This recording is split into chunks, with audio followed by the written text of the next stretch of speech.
السلام علیکم ورحمۃ اللہ وبرکاتہ۔ خیر مقدم ہے آپ کا فدا نامے میں۔ دوستو، ہندوستان کے جبل پور کی سرزمین اس اعتبار سے بہت خوش نصیب اور باوقار ہے کہ حضرت سیدنا ابو بکر صدیق رضی اللہ عنہ کے خانوادے کے 3 عظیم اشخاص اس شہر کو اپنی فیوز و برکات سے نوازے، جن کے اسماء کچھ یوں ہیں: حضرت مولانا عبدالکریم نقشبندی صدیقی رحمہ اللہ علیہ، عید الاسلام مفتی عبدالسلام صدیقی جبل پوری، برہان ملت مفتی برہان الحق جبل پوری علیہ رحمت رضوان۔ ان تینوں بزرگوں اور ان کے آبا و اجداد نے خود کو علوم و فنون سے مزین کیا، فیض و کمال حاصل کیا اور اعلیٰ منصب پر فائز ہوئے، اور علوم و فنون کی اشاعت اور دین اسلام و مخلوق خدا کی خدمات خلوص و للہیت اور شوق و لگن کے ساتھ انجام دیتے رہے۔ جہاں بھی رہے، اہل سنت و جماعت کی ترویج و اشاعت اور اس کے فروغ و استحکام کے لیے کوشاں رہے۔ اس طرح جبل پور اور دیگر خطے ارض سے جہالت کی تاریکیوں کو دور فرمایا اور ہر طرف شریعت کی روشنی سے روشن کیا۔ ایک وہ دور تھا وہاں کوئی نماز جنازہ پڑھانے والا نہیں ملتا تھا، یا پھر کسی کو نماز جنازہ کے مسائل معلوم نہیں ہوتے تھے۔ لا محالہ نماز جنازہ پڑھے بغیر ہی لوگوں کو دفن کر دیا جاتا تھا، مگر قدرت کی طرف سے اس خطے میں ہدایات کی شمع روشن کرنے کا شرف صدیقی، کریمی، سلامی، برہانی خانوادے کے مقدر میں تھا۔ اس لیے مدینہ شریف، طائف شریف، حیدرآباد، تاڑبن، کامٹی ہوتا ہوا اوپرین گنج جبل پور میں یہ خانوادہ پہنچا۔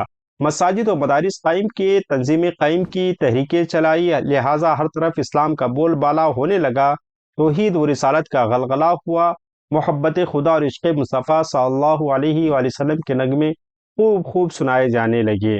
یہ شہر اس لیے بھی محترم اور متبرک ہے کہ وقت کے مصنف اعظم، مجدد اعظم حضرت اعلیٰ حضرت امام احمد رضا خان علیہ رحمت رضوان، حجت الاسلام مفتی حامد رضا خان، تاجدار اہل سنت حضرت مفتی اعظم ہند علیہ رحمت رضوان جیسے عاشقان رسول نے اپنی قدوم میمونیت لزوم سے بارہا اس زمین کو سرشار فرمایا اور اپنے فیوز و برکات کے دریا بہائے۔ حضرت برہان ملت علیہ رحمت رضوان کے گھر اعلیٰ حضرت علیہ رحمت رضوان نے مہینوں قیام فرمایا۔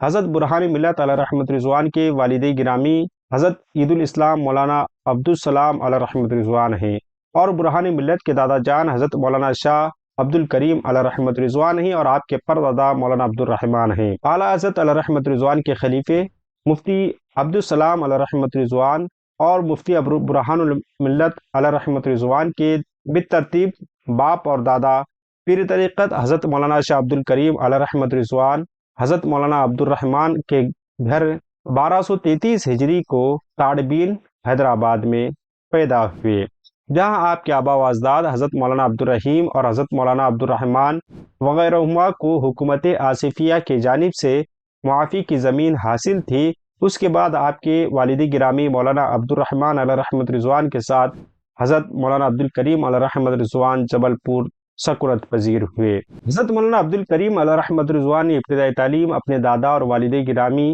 اور وقت کے صوفیاء علماء سے حاصل فرمائی۔ حضرت علامہ مولانا عبدالکریم علیہ رحمت رضوان نے برطانوی مدراسی فوج میں میر منشی اور کوتوال کے عہدے پر فائز ہو کر ملازمت اختیار فرمائی۔ مدراسی فوج میں ملازمت اختیار فرمانے کے بعد جب یہ فوج حیدرآباد سے کامٹی ناگپور آئی تو آپ بھی اس کے ہمراہ کامٹی آئے، اور 1278 ہجری میں حضرت موصوف اپنے والد ماجد مولانا عبدالرحمان علیہ رحمت رضوان کو اپنے ہمراہ لے کر جبل پور فوجی چھاونی میں تشریف لے آئے۔ حضرت برہان ملت علیہ رحمت رضوان اور آپ کے آبا و اجداد کی ہمیشہ سے یہ خصلت رہی ہے کہ وہ قوم اور دین کی خدمت میں ہر حال میں کرتے رہے۔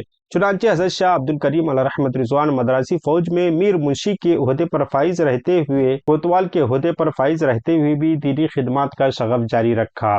جبل پور آپ تشریف لانے کے بعد آپ کے علم و فضل، ظاہری و باطنی فیوز و کمالات کے چرچے خوب ہونے لگے، اور دور دراز سے اطراف و اکناف کے لوگ آ کر آپ سے مستفید ہونے لگے، اور آپ کے پاس بہت سارے لوگ مسائل شرعیہ لے آتے جسے آپ حل فرما دیتے۔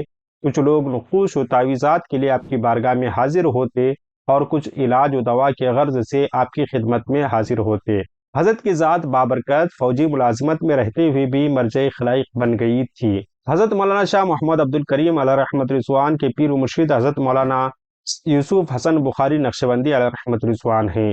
آپ کے پیر و مرشد سفر حج کے وقت اپنے مرید سعید سے ملنے کے لیے تشریف لائے، اور جب آپ وہاں پہنچے تو فرمایا مجھے بہت افسوس ہے کہ میں نے دیکھا کہ ہیرا کیچڑ میں پھنسا ہوا ہے، وہ وقت کب آئے گا جب یہ قیمتی جوہر کیچڑ سے نکل کر باہر آئے گا؟ پھر کیا تھا، دل کی کایا پلٹ گئی، ملازمت سے استعفیٰ دے دیا اور اپنی دینی تعلیم اور وعظ و نصیحت سے تشنگان علوم کو سیراب کرنے میں مشغول ہو گئے۔ حضرت مولانا شاہ عبد الکریم علیہ رحمۃ رضوان ایک متبحر عالم دین تھے۔ فن طب اور علوم دینیا میں آپ کو کافی درک حاصل تھا۔ وجہ یہ تھی کہ علمی شوق، ذہانت و فطانت خوب ملی ہوئی تھی ورثے میں۔ قسمت سے اساتذہ بھی صاحب کمال ملے۔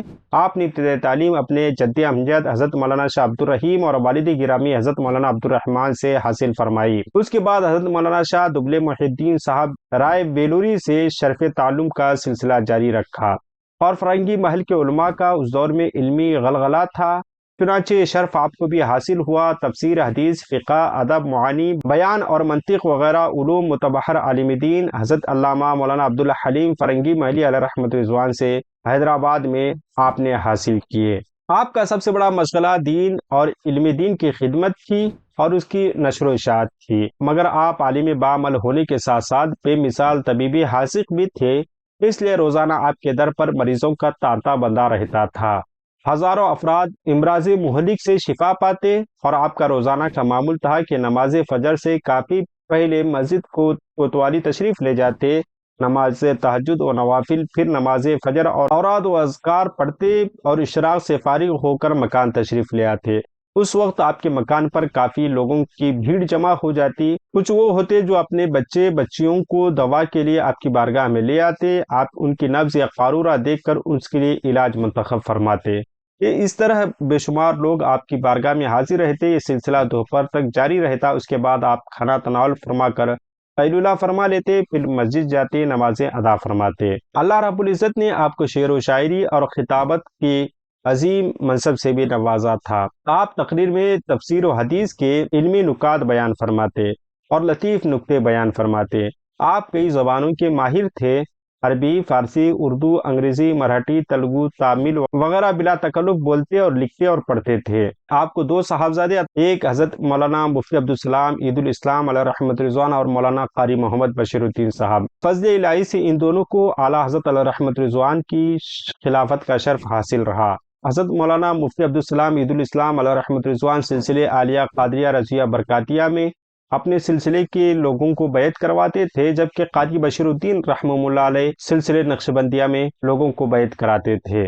بتایا جاتا ہے کہ 16 رمضان المبارک کو آپ کی طبیعت ناساز ہوئی۔ آپ نے اپنے خلیفہ اکبر بڑے بیٹے حضرت مولانا عبدالسلام عید الاسلام علیہ رحمۃ رضوان سے فرمایا کہ اپنے تمام بھائیوں کو بلا لو۔ حسب ارشاد آپ نے قاری بشیر الدین، حافظ عبدالشکور، حافظ احمد سعید، حافظ غلام غوث، حضرت کے بھانجے حکیم سید عبدالرحیم صاحب کو تمام کو لے کر آپ اپنے والد گرامی کی بارگاہ میں حاضر ہوئے۔ آپ نے سب کو نصیحتیں فرمائی۔ پھر آپ نے مفتی عبدالسلام عید الاسلام علیہ رحمۃ رضوان سے فرمائی، ایک شعر لکھنے کے لیے فرمایا جو فارسی زبان میں تھا، جس کا ترجمہ کچھ یوں ہے کہ اللہ تعالیٰ کی رضا کے لیے بدعات کا اثر کاٹ کر عبد الکریم اللہ کے شوق و محبت میں چل بسا۔ اس شعر سے جہاں آپ کے وصال کا مادہ تاریخ کا پتہ چلتا ہے کہ آپ کا وصال 1317 ہجری میں ہونے والا ہے، وہیں اس بات کی غمازی ہوتی ہے کہ آپ نے زندگی بھر بدعتیوں، رافضیوں، دیوبندی، وہابی نیچریوں سے جہاد فرمایا اور اعلیٰ کلمت الحق کا علم اٹھاتے رہے، اور ان کے سروں کو کاٹ کر دیابینا گستاخان رسول کے سروں کو کاٹ کر قبروں تک پہنچا دیا۔ نیز یہ کہ محبت الہی سے سرشار تھے، اسی محبت و شوق میں آپ کا وصال ہوا۔ اس طرح 16 رمضان المبارک 1317 ہجری بمطابق 1898 کے دن آپ کا 11:22 پر وصال ہوا، اور آپ کا مزار پرانوار عیدگاہ کلاں جبل پور میں واقع ہے۔ ہماری دعا ہے کہ رب قدیر آپ کے قبر انور میں رحمت انوار کی بارشیں نازل فرمائیں، اور اگر آپ نے مفتی عبدالسلام اور حضرت مفتی برہان ملت علیہ رحمۃ رضوان کی بایوگرافی نہیں دیکھی ہو تو ہمارے چینل پر موجود ہے، اس کو لازمی طور پر دیکھیں۔ السلام علیکم۔